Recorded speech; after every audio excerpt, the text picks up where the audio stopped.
Assalamualaikum hai semua viewers. Okey, hari ni Kak Zaida nak share resepi rendang kuning daging.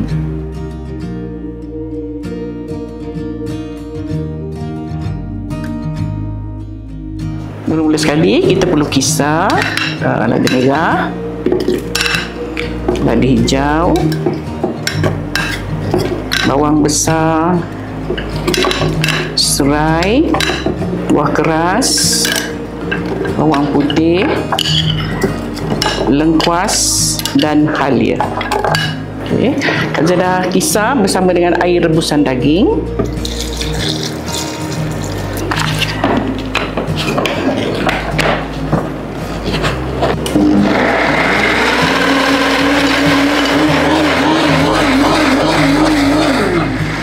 Kita tumis serai, daun salam dan daun kunyit.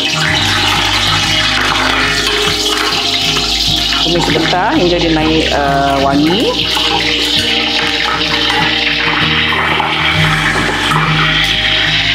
Kemudian kita masukkan yang kita dah kisar ni tadi, bahan-bahan yang kita kisar.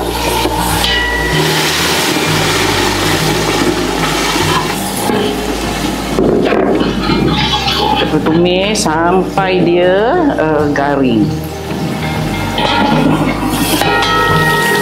Okay, sekarang ni boleh kita masukkan serbuk ketumbar dan juga serbuk jintan manis dan sikit serbuk kunyit.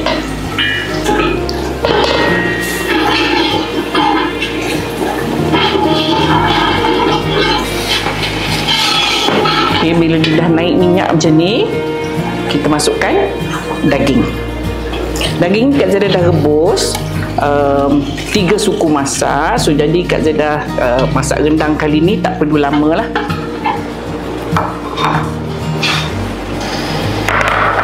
Masukkan asam keping, masukkan air rebusan daging sikit, dan kita masukkan santan.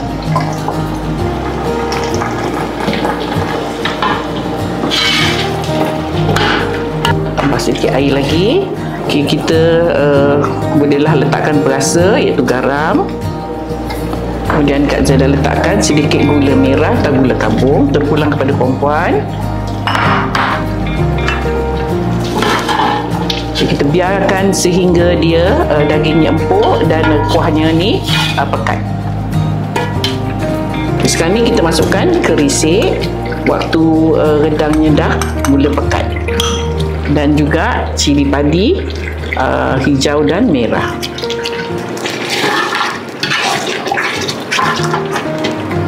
Okay, rendang kita dah mula kering. Last kali kita taburkan sedikit hirisan daun kunyit.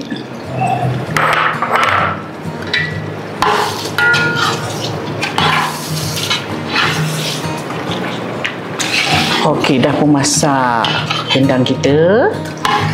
So, ini rupanya